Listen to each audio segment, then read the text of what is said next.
So Alaska is unique in a lot of ways. People can experience things here that they're not really going to be able to experience anywhere else in the U.S. First off, the climate, the subarctic and the Arctic climates, that's just not available in the lower United States. Experiencing the sort of deep cold that we have in Alaska, it can be 30 to 70 below zero here, and you're not really getting those sort of deep cold temperatures in much of the U.S. So that opens up a whole world of winter exploration. Other things that you find here that you don't find in such abundance elsewhere is just how expansive the wilderness is. You can explore for not just hours, not just days, not just weeks, but months. It's one of the few places that you can do a month backpacking trip and not run into some town. There's still truly spots in Gates of the Arctic National Park or Denali or the Arctic National Wildlife Refuge where you could spend almost a lifetime exploring without running into other people. Climate change, we're seeing the real effects of climate change in Alaska right now. This can happen in terms of sort of the structure of the ecosystem, so we're seeing those increases in the frequency of fires, for example. And also there are other phenomena like Alaskan ecosystems such as permafrost and tundra actually contain a lot of carbon in the soils. There's more carbon in the soils than is currently in our atmosphere. And depending on how climate change impacts these environments, that carbon could be released in the atmosphere or carbon could actually be sequestered into these soils.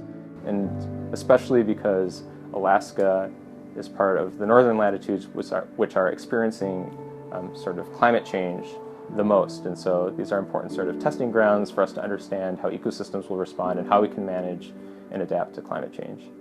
It's important to preserve the wildlife in Alaska and the culture of Alaska for future generations for a few different reasons.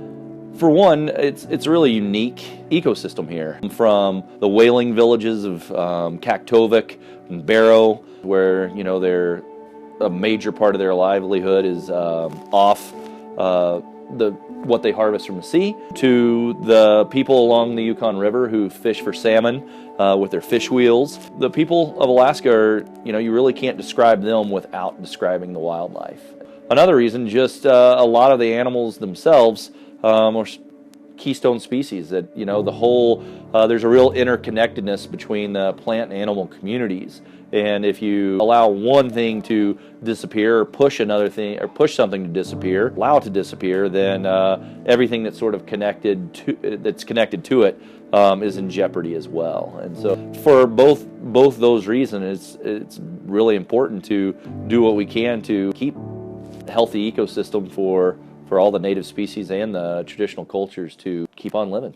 I think a few things we can do is one, just through basic research and studying how ecosystems are responding to the change in climate, really important to predict and understand how other ecosystems are going to respond to climate change.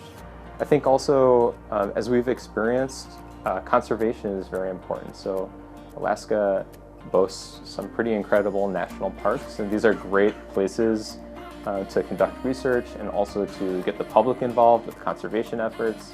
And these amazing ecosystems where climate change is the effects of climate change can be very much visible to the public and to scientists.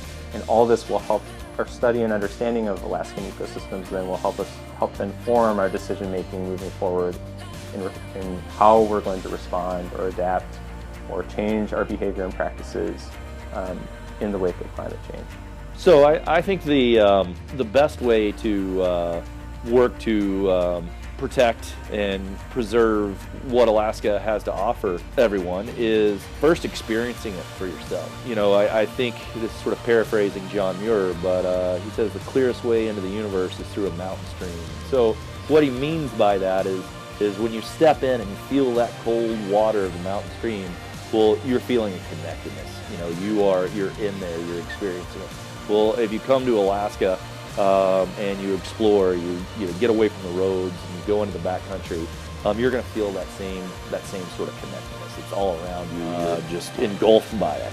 And once you've been exposed to that, well, then it's easy to, to have that urge to say, hey, this is something that needs to be protected for future generations. It's as easy as signing a petition for that to as complex as donating a summer. I would say my final thoughts are just get outside. Makes you feel that you're part of the ecosystem, not just sort of an outside observer. And so that's, live wild, get outside. That's really all I have to say.